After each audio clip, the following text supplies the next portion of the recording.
everyone, my name is Shannon, but you guys can call me Jen, and welcome back to my channel. Welcome to yet another favorites video. If you guys remember earlier this year, I did a top 10 favorite books of all time video, and I mentioned in that video that I wanted to do a favorites video for each of my favorite genres specifically. And today we are here, as you can tell by the title of this video, to talk about my top 10 sci-fi fantasy books, so specifically adult. This is dominated by fantasy, I will say, because also if you guys have stuck around for a hot second, you know that sci-fi is not really my genre. Hasn't really been until about this year when I've started my exploration of it. So I do have 2 on my list that could count for sci-fi. Possibly 3 because one of them is like a crossover. I also will say I have a lot of adult fantasy and adult sci-fi books on my shelves that I really want to get into and read a little bit more. Like I want to explore this genre a lot more because up until when I started my booktube channel, I was a connoisseur of YA fantasy. I didn't really read a lot of adult fantasy because it to me was just a level higher than I wanted, and it was really like in my head I had built up that genre to be really dense. But as you guys know, I've been falling out of love with the YA fantasy genre and really heavily in love with the adult fantasy genre. So this whole list is very subject to change.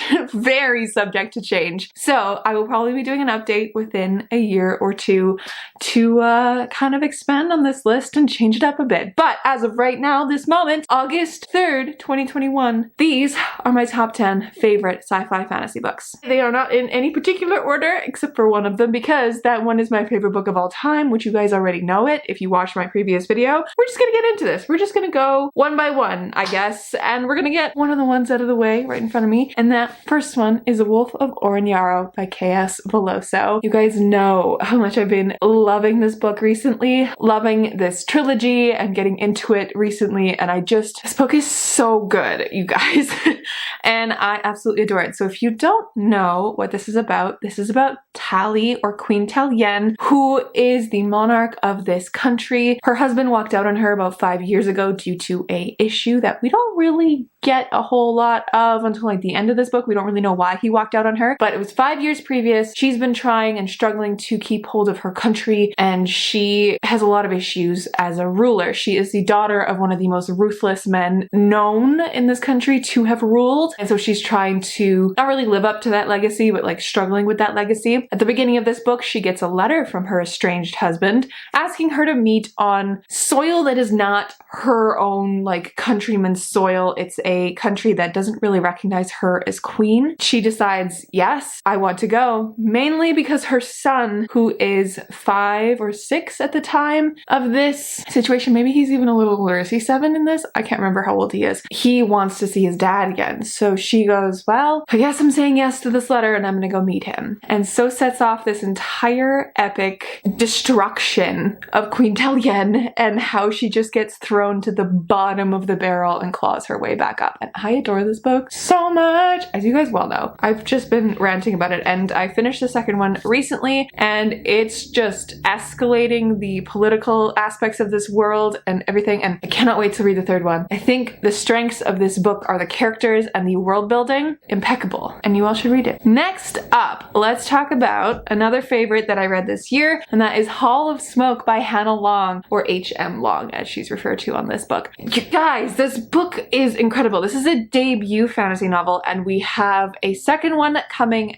next January 2022, and she just confirmed that she's been signed on to write another 2 after that in 2023 and 2024, all in this same world. They're not a series per se, but the second one does follow the same character that this one does, but they are not meant to be read as like well, they're not a series, they're like a companion series in a way, and the world in this is so cool. Again, like The Wolf of Oren-Yaro, the world is probably my favorite part, and it's just so beautiful. So this follows our main character Hessa, who is a warrior priestess who has the ability to like scream with magic. Like the magic in her is her voice. It like burns. It's called Yang's fire, and her goddess or whatever is like the person to give her that. And at the beginning of this book, her people undergo like a massacre, and she is the last one standing, and she has to essentially regain her goddess's favor. And there's also like the machinations of gods around her, of old and new, and this power struggle, and it is so lush and delicious. It is Viking mountains, women with axes, old gods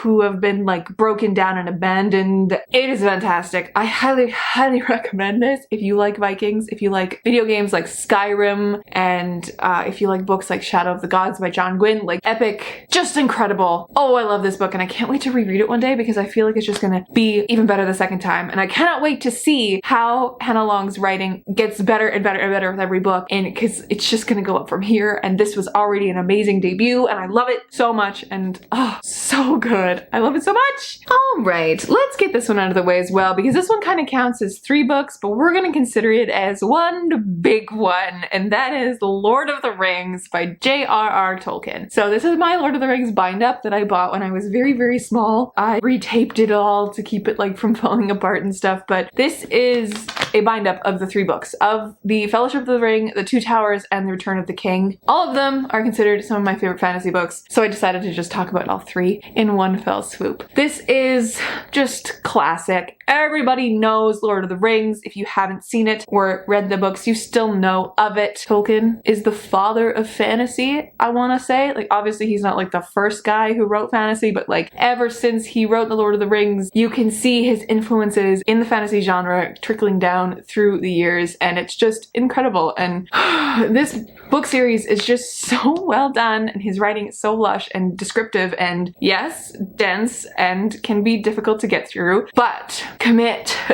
Get an audiobook. It feels like you're being told a story by your grandfather. Like, it's just so wonderful, and it is so good. And my friend actually in university, this is her favorite book series of all time. She loves these books so much. She convinced me to read this series, and I'm so glad she did, because it has just been life-changing.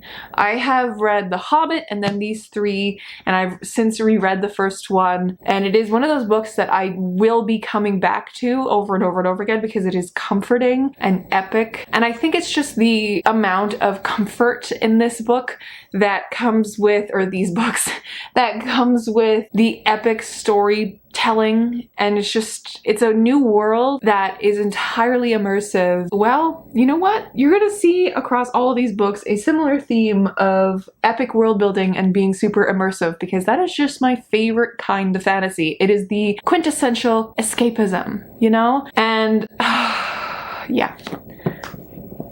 Yes, you guys know. You guys will know. But yeah, definitely one of my all-time favorite fantasy books, and will forever remain one of my favorite fantasy books for sure. In that same vein, we got The Priory of the Orange Tree by Samantha Shannon. This book is so good. It's so good. She's beefy, she's delicious, she's gay. She is so wonderful, and there are dragons in it, and it just makes it so much better. You guys know how much I love dragons, and the fantasy needs more dragons.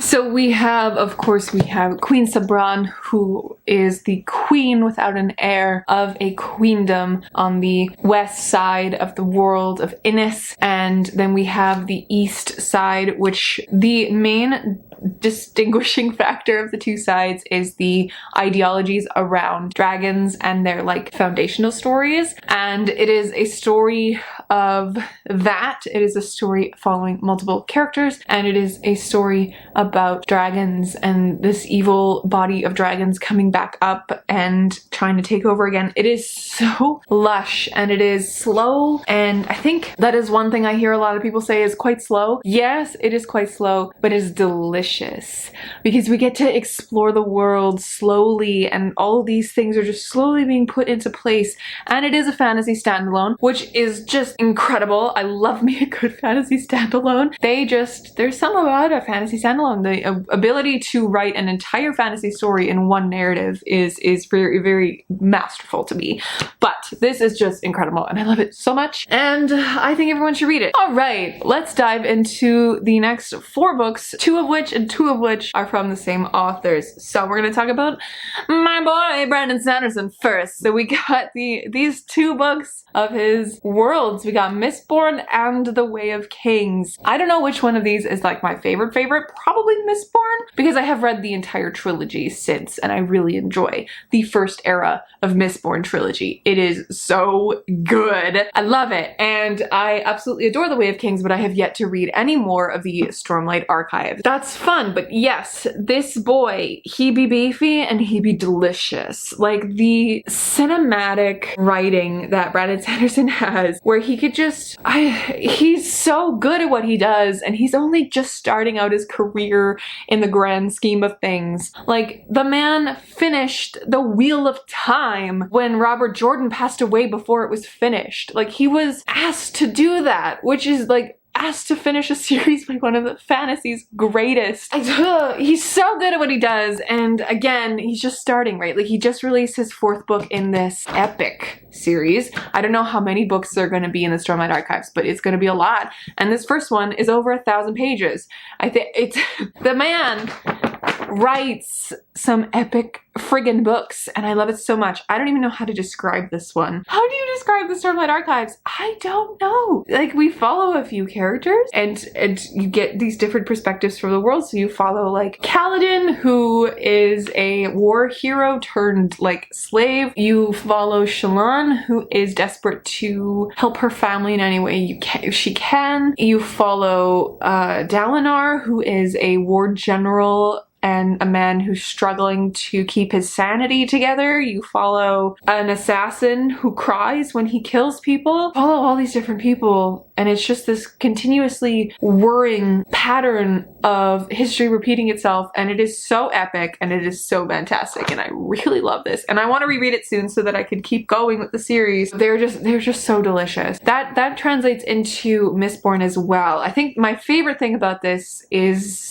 the world building and the magic system in this, because Brandon Sanderson just knows how to write a damn good magic system. Like, all of his magic systems have rules, and they are like they're not like super hard boiled, like they're pretty mysterious still, but they have rules and they have limits, and that's what magic should be, is something that is not just like can solve the world's problems. Like, it has limits, it has rules, it has consequences when you use it, and that makes a story so interesting to me, and that's what Mistborn is to me. Like, Mistborn follows Vin, who's a Mistborn, and a Mistborn is the word that they use for the people who can burn all the different kind of metals in this world, because in this world you can, if you have magical powers and if you can burn metals, you can burn a specific kind of metal, only one, or if you can burn multiple, you are called Mistborn. So Vin is a Mistborn, and at the beginning of this, she gets recruited by Kelsier, who is also a Mistborn, to be part of his like merry band of something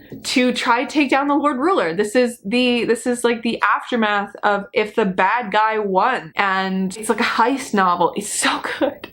It's so good. I really enjoyed this book, and I would love to reread it one day. And I can't wait to see what Brandon Sanderson does with the Mistborn era further, because I know he's finished his 2nd era trilogy and he's working on his 3rd era trilogy, which is really fun. That man is so good at what he does. And another master of this genre, we gotta talk about N.K. Jemisin. We gotta. Because N.K. Jemison's books are genre-bending masterpieces. I just love them so much. So first we have the 5th season, which was my first N.K. Jemisin book, and I just really loved this book. It took me a while to finally finish it, but once I got the audiobook, it kicked in and I got past like the weird slump I was in and then kept going. But in this world of the 5th season, there is something called the 5th season, which happens every once in a while, where it is like an apocalyptic world-bending event, and it is basically the Earth is trying to eject itself and like wreck all of humanity on top of it and like a restart. And in this world, there are people, I believe they're called Origins, who can control the earth in a way. They have magic and an ability to control and like subdue this power and also cause this power. But in this world, they are hated upon. They are hunted to be like put all in one spot and like work for the government and like be controlled and stuff like that. It is so interesting. So you follow a you perspective in this, which is really interesting. A you, and then there's a young girl, and then a woman perspective. And it is so interesting and so well executed. On the back it says, a season of endings has begun. It starts with the Great Red Rift, it starts with a death, and it starts with betrayal. This is the stillness, a land familiar with catastrophe, where the power of the earth is wielded as a weapon, and where there is no mercy. So I have yet to finish this trilogy. I have yet to go on to the second one, but this book is just fabulous, and I really, really, really enjoy it. And the other N.K. Jemisin book that I have is the first one that of this entire discussion that branches over into sci-fi, and that is The City We Became. So the fifth season is more genre bending. It is sci-fi fantasy, but this one definitely is sci-fi. And this one is so good. This entire time I was like, I have no idea what's happening, but I love it, and I know I will find out eventually, and I'm just enjoying the ride of being so confused. I love it. I've never had a book like that. Usually when I'm confused when I'm reading, I hate it, and I want to stop because I'm like, I don't understand what's happening. This is not good for me. This one, I was totally fine with being confused. I was totally a-okay with being confused about this book. It is so weird and so fantastic, and I want to know when the second one's coming out because I know it's gonna be a trilogy. When is the second one coming out? Oh my goodness. Every great city has a soul. Some are ancient as myths, and others are as new and destructive as children. New York City, she's got 6.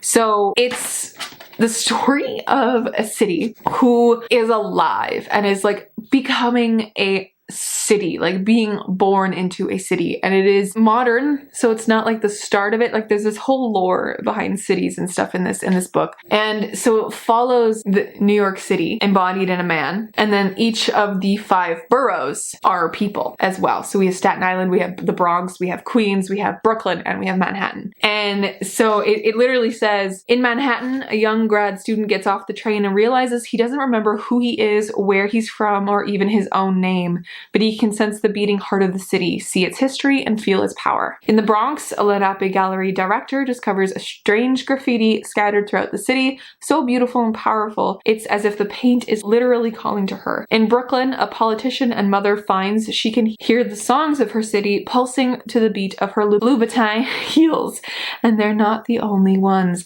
So it's like a city embodied in people, and it's them trying to stop this big evil force that's trying to destroy New York City. It is so good, and I loved it so much, which is why it's on this list. N.K. Jemisin is a master, and I really need to read more of her writing. I really do. I've also read her short story collection, which was really fun because it was a good sampling of her stories, but I will say short story collections are just not my jam because I am the kind of person that I want more story. So I'll get into a short story and then I'm like, why is it done? I want more. The next one I'm going to talk about is the other sci-fi that's on this list. And I honestly couldn't just pick one. I couldn't just pick one because Becky Chambers, it's just her. Maybe we'll talk about The Long Way to a Small Angry Planet because that was the first one that I read this year that I really fell in love with. Like there's something so special about Becky Chambers' writing and her stories and her worlds that she has created, and the fact that she can write a space epic but be so focused in on the human aspect of like humanity and interpersonal relationships and the beings that her story revolves around. I fell utterly in love with her gentle storytelling that is so epic. It's just so good.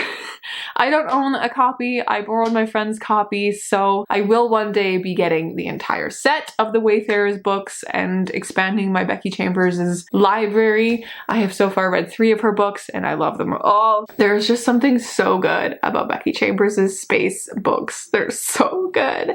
And that's all I can really say. Like, Long Way to a Small Angry Planet follows a bunch of people on a ship, and it's just their lives, and it's them interacting with each other on this mission that they have to open up a quicker transportation tunnel between these 2 spots that are like months and months and months and months and months apart, because you know, space travel. It's so good. I love her books and it's just so good, and I think hers probably out of all of these don't line up with my whole thing about like loving the world building and loving how like it feels and how much like of an escapism thing it is. In her case, it's because of the characters and because of how like gentle and at home you feel when you're reading those books. So that's why she's on this list, because she is just so good. She is so good.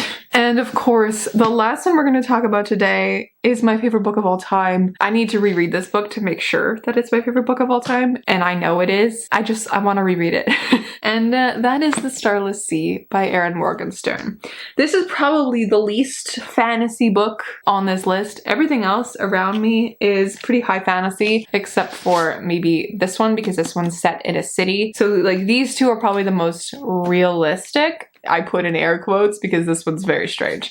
But it said New York City, which is like a real place, and this is set in an actual city as well. I don't remember exactly where. He's just like, he goes to university. Our lovely main character, Zachary, Ezra Rollins, he goes to university. It slowly gets weirder and weirder from there. So he finds, at university, he finds a book in a library, and he reads it, and one of the stories is about him. And it sets him off on this journey of figuring out what this Starless Sea is. And there's interspersed stories within stories within stories, and it is so beautiful. So the book is called Sweet Sorrows, and we get like stories from that book interspersed into this, and they all do have a reason to have a place, but it's just so beautiful. It is so beautiful, this book, and that's all I can say about a lot of these books. It's just, I loved it. It's so beautiful. It's so wonderful. That's one of the hardest things to talk about, is your favorite books, you know, because what do you say other than you just absolutely love it? Because it's so easy to talk about books that you liked, but like didn't absolutely love, because there are reasons why you didn't absolutely love them. But like, how do you explain that you love these books so much that they are literally a part of your soul and your like makeup in your body of like your atoms? And that is what these books are. That my favorite books of all time, my favorite fantasy books, they are me. They are what I am made up of. So that's all I can really say. I don't know what to say. I don't know what to say anymore, because I keep repeating myself and I keep saying the same thing. But this is, should we stop the video there? Because I don't have anything else to say. I've run out of words to describe how much I love these books and how much they mean to me. So we're going to stop this video there, my friends. Thank you so much for watching. Let me know down below what your favorite fantasy book of all time is, if you read fantasy books, of course. Make sure to like and subscribe if you haven't yet. Make sure to join my little corner of the internet. If you enjoy fantasy, please do. And also tell me what more fantasy books and sci-fi books I should read, because they all are so good, and I need to find more favorites. That's really what I'm out here doing, is just trying to find more favorite books of all time. That's really it. Isn't that all what we're all doing? Is just trying to find more favorite books of all time and trying to pile on. There's no way I'm gonna be able to hold more than this, but I will catch you in another video soon. Stay kind and keep on reading.